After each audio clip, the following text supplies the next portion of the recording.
অক্সিজেনাস চলে এসেছি তোমাদের সাথে চা নিয়ে আর বিস্কিট নিয়ে। এই যে তার আগে বলে দিই, আমি আজকে first time chia seeds try করলাম। আমি চিয়া সিডসটা শুধুই খেলাম জলে ভিজিয়ে। মেখে দিয়েছি দুধ, গ্রানোলা, মুসলি, একটু খেজুর, কাজু বাদাম, অ্যাপেল, বানানা, হানি, ওটার মধ্যে চিয়া সিডস মিক্স করে মেখে সকালে দিয়েছি। আমি শুধু তোমার জলের মধ্যে গুলে খেলাম। এখন চা নিয়ে চলে এলাম আর তোমাদের সাথে আড্ডা দিতে। অবশ্যই চলো। মাথায় ভর্তি তেল দিয়েছি, চা গরম পড়েছে, শ্যাম্পু দিয়ে থাকা যাচ্ছে না।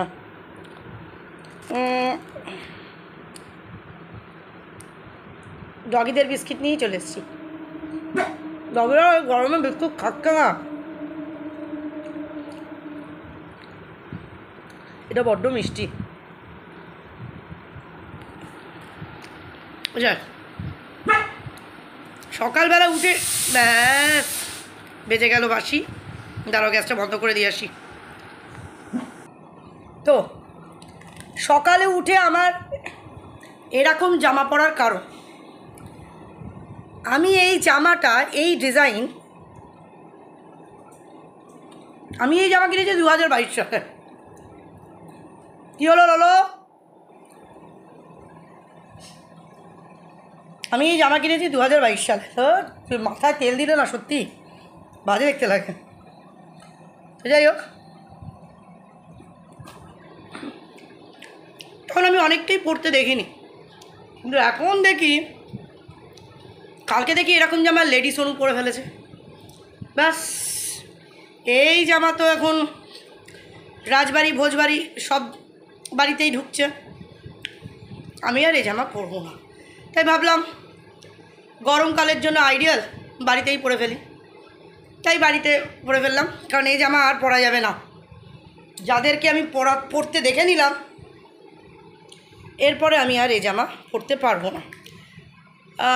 আর যদিও এই সমস্ত জামা পরে আর একটা টাইমে একটুখানি বাইরে টাইরে বেরোতাম, যতই হোক মা আমি, সত্যি কথা মাকে মায়ের মতন থাকলেই ভালো লাগে, সেটা রিয়েলাইজ করলাম। তো তারপর থেকে এখন এই সমস্ত ড্রেস আর প্রেফার করি না, শাড়িতেই জিন্দাবাদ। শাড়ি জিন্দাবাদ। চলো, কারণ এই সমস্ত ড্রেস দেখছি অল্প বয়সী মেয়েদের কাছে ঠিক আছে। লেডি সোনুকে তোমরা কেউ চেনো? লেডি সোনুকে একবার দেখে এসো এফবিতে, আমাদের এতেও আছে, ইউটিউবেও আছে। ও বাবা, ও সমস্ত যে সমস্ত জামা পরে এখন বাহার দিচ্ছে, তারপরে আর আমি আর কোনো দিন আমি লজ্জায় আর আমি এখন রিয়েলাইজ করি, এ বাবা আমি এই সমস্ত কী ড্রেস পরেছিলাম মাঝখানে। আমার তো এরকম টেস্ট ছিলই না। আমার টেস্ট ছিল, আমি বরাবর চুড়িদার পরেছি, তাও হাতালা চুড়িদার, স্লিভলেস না। আমি শাড়ি পরলেও হাতালা ব্লাউজ, 3/4 হাতা, ফুল স্লিভ আমার এখনও আছে। এর গলা, এই মাঝখানে 2 বছর যে আমার কী হয়ে গেছিলো, যে আমি এখন স্লিভলেসটা পরি ঠিকই, যে আমি সেই এই সমস্ত ভুলভাল জামা পরে ফেলেছিলাম। আর এখন যখন লেডি সোনুকে দেখছি, দেখে আমি নিজেকে আমার লজ্জা লাগছে, যখন আমি রিকল করছি আমি কি ড্রেস পরেছিলাম। আমাকে তো লেডি সোনুর মতনই লাগতো তাহলে। তো এনিওয়েজ, রিয়েলাইজ করে ফেলেছি, আবার নিজেকে ঠিক করে ফেলেছি, ব্যাস এটাই যথেষ্ট। ড্রেসপত্রের ক্ষেত্রে আমরা বাঙালি, আমাদেরকে শাড়িতেই ভালো লাগে, শাড়ি চুড়িদার, তাই না? হ্যাঁ, তাই জন্য এই জামাগুলো কী করবো, পয়সা দিয়ে তো কেনা। তা ভাবলাম ঠিক আছে, তোমাদের সাথে গল্প করতে করতে এই সমস্ত জামা পরে ফেলবো, মাঝে মধ্যে একটু রিলসও বানাবো। আচ্ছা চলো, তো আমি ডিসাইড করলাম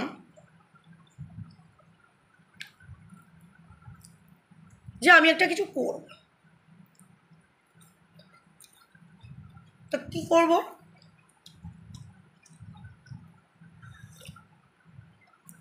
আমার বহুদিনের শখ একটা দোকান, যে দোকানে কোনো দিন মানে বিক্রি হবে না এরকম না। যেমন দেখবে চায়ের দোকান কিন্তু কখনো মার যায় না, কারণ চা এমনই একটা পানীয়, সেটা লোকে খায়। চা আমি বানাবো না, লোককে দিয়ে বানাবো, বেশ ভালো জিনিস দিয়ে বানাবো। কনডেন্সড মিল্ক রাখবো, এমনি ভালো দুধ রাখবো, আমুল গোল্ড রাখবো, দামি দামি চায়ের পাতা রাখবো, আর নানান রকমের বিস্কিট রাখবো। খুব ইচ্ছা, আমি একটা দোকান পেয়েছি, যে জায়গাটা পেয়েছি খুব চালু জায়গা, সোর্সও আমি পেয়ে গেছি ইয়ে করার, কাদেরকে কিভাবে কি করে তোমার জায়গাটায় বসতে হবে। তো আমি এটা ভেবে রেখেছি, মেয়েকেও বলেছি, কিন্তু ব্যাপারটা হলো আমাকে গিয়ে বসতে হবে, ওটা একটা চিন্তা। বিকজ চায়ের দোকান যেহেতু, তোমার অন্তত সকালবেলার দিকে তোমাকে যেতেই হবে, লোকে অনেক সময় ফার্স্ট আওয়ারে চা খায়। যেই জায়গাটায় আমি দেখেছি, মানে আমি পেয়েছি, দুর্ধর্ষ জায়গা, ওই জায়গায় লসে যাবে না, এটা তো একদম মানে গ্যারান্টিড। তারপর যদি আমার মতন সুন্দরী গিয়ে বসে, কি বলো? না গো, জোকস অ্যাপার্ট, আমি একদম চিন্তা করে রেখেছি, কিন্তু মেয়ের একটু কিন্তু করছে, কারণ যেহেতু মেয়ের স্কুল থাকে, এবার মেয়ের স্কুল, আমি যদি বেরিয়ে যাই আমার বাচ্চাগুলো, হ্যাঁ, কিন্তু আমার না আর বাড়িতে বসে থাকতে এরকম ভালো লাগছে না। কিছু একটা করবো তো, ইনকাম কিছু একটা করবো, ইউটিউব থেকে যেটুকুনি পাচ্ছি ঠিক আছে পাচ্ছি, কিন্তু ওটুকুনিতে তো হবে না। এখন আমি তো আর চিঙ্কি পাল নই যে প্রচুর ভিউজ, হ্যাঁ। তো সে যাই হোক, তো আমি চায়ের দোকান দেবো, বেস্ট হবে না? আমি করব না, কারণ আমি চাফা আমি করতে পারি না, আমি লোক দেখেই করাবো, মানে লোক ঠিক করব। প্রথম আমাকে লসে রান করতে হবে, লসে রান ইন দ্য সেন্স, আমি অন্য জায়গা থেকে যারা চায়ের যা দাম নেয় তার থেকে কমে দেব, সব রকম ভ্যারাইটিস রাখবো ভাবছি, কাগজের কাপ, ছোট ভাঁড়, বড় ভাঁড় এবং ডিজাইনেবল ভাঁড় সব রাখবো। মানে ওটা আস্তে আস্তে আর কি, প্রথমেই না।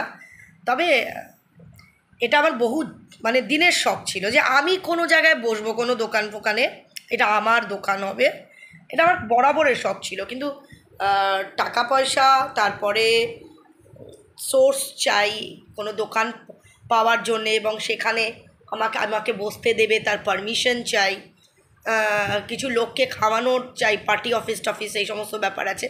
তো এগুলো মোটামুটিভাবে আমি আজ অনেক দিন ধরেই আমি এটা ইয়ে করছি, তো ভেবেছিলাম হবে না, তো যাই হোক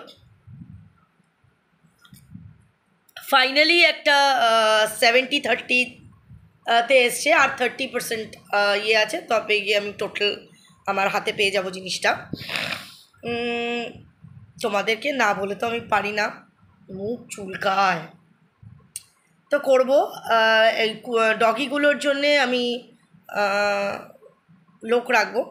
এবার খাজনা থেকে বাজনা বেশি, কিন্তু প্রথমেই যদি আমি মানে ডগিদেরকে কোথায় রাখবো এইগুলো এত কিছু যদি চিন্তা করি, বা আমার টাকা পয়সা খরচা হবে ডগিদেরকে রাখার জন্যে, কিন্তু স্টার্ট তো করতে হবে আমাকে, নাহলে তো কোনো দিনই হবে না। তো লোক রাখবো, কারণ আমি সকালবেলার দিকে একটুখানি বসলাম, যে লোকটা চা করবে সে তো চা করবে, আর আমি জাস্ট সার্ভ করে দেব, আর তারপরে আমি হয়তো চলে আসলাম বেলার দিকে, এসে আমি আমার কাজকর্ম করে নিলাম, ঘর দৌড় মুছে নিলাম, আবার বিকেলবেলা, দুপুরবেলাটা সেরকম ইয়ে হবে না, আবার বিকেলবেলার দিকে। কি ভালো হবে না বলো? বহুদিনের শখ ছিল। এবার কোনো যদি ফ্র্যাঞ্চাইজি, যেমন ধরো মিয়ামর, এগুলো না, আমি যেই জায়গাটা পেয়েছি সেই জায়গাটা হলো বেস্ট ফর চা, প্রচুর লোকে সকালবেলা আড্ডা দিতে আসে, কাছাকাছি ওখানে হসপিটাল আছে, তো ওটার মার যাবে না। আর এই সমস্ত মিয়ামর, এই সমস্ত সফিস্টিকেটেড দোকানে সব সফিস্টিকেটেড লোকরা আসে, কজন আর মিয়ামোর থেকে খায়, কজন আর ক্রিমস থেকে খায় বলো? তো ওইগুলোর অনেকটাই খরচা, অতটা খরচা তো আমি দিতে পারবো না। আর ওটা করেও আমার মনে হয় অতটা চলবে না, রান করবে না যতটা রান করবে চায়। তো শুরু করি না চায়ের দোকান দিয়ে। কাজ কাজ, কোনো কিছুই ছোট কাজ, কোনো কাজই ছোট না বলো। কারণ আমি একটা টাইমে, তোমরা জানোই, আমি একটা টাইমে কিন্তু মেডের কাজও করেছি, 1.5 মাসই চাই করেছি। তো তো সেক্ষেত্রে আমার মনে হয় এটা বেস্ট চায়ের দোকান দেওয়া। মেয়ের একটু কিন্তু কিন্তু আছে না, ওকে আমি পাত্তা দিই না, ওর কিন্তুতেও আমি কোনো দিন ইম্পর্টেন্স দেবো না। আর ও জানে খুব ভালো করে মা যেটা মনে করবে, মায়ের ওপর দিয়ে ও যেতে পারবে না। তো ব্যাস, চায়ের দোকান ফাইনাল। যখন হাতে পাবো, ইনঅগুরেট করব, তোমাদের সবার ইনভিটেশন থাকবে ফ্রিতে চা খাওয়ার, ঠিক আছে? হ্যাঁ, আর আমিও আস্তে আস্তে যদি পারি বানাতে, আমি বানাতে পারি না আসলে, চা ফাগুলো আমি বানাতে পারি না। কেমন হবে? আমি খুব এক্সাইটেড, ভীষণ এক্সাইটেড। একটু কষ্ট হচ্ছে, এখনও দেরি আছে, মানে 70-30 না, এখনও 30% ইয়ে বাকি আছে। তো আমার এই ডগিগুলোর কে নিয়ে একটু কষ্ট, সকালবেলা ওদেরকে ছেড়ে রেখে যাওয়া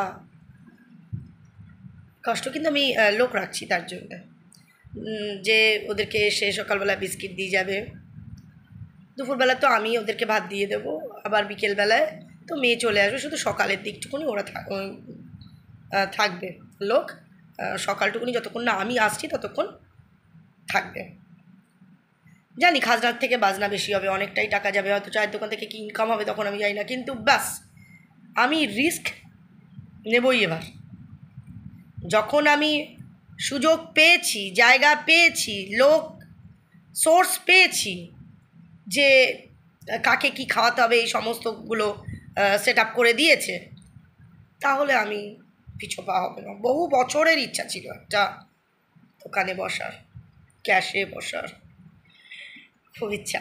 তো চলো, চাও শেষ, তোমাদের সাথে গল্পও শেষ, এখন একটু লেডি সোনু, সবুজ সাথী দেখি, আঙ্গুরি ভাবি, এগুলো একটু দেখি। চলো, লাভ ইউ অল।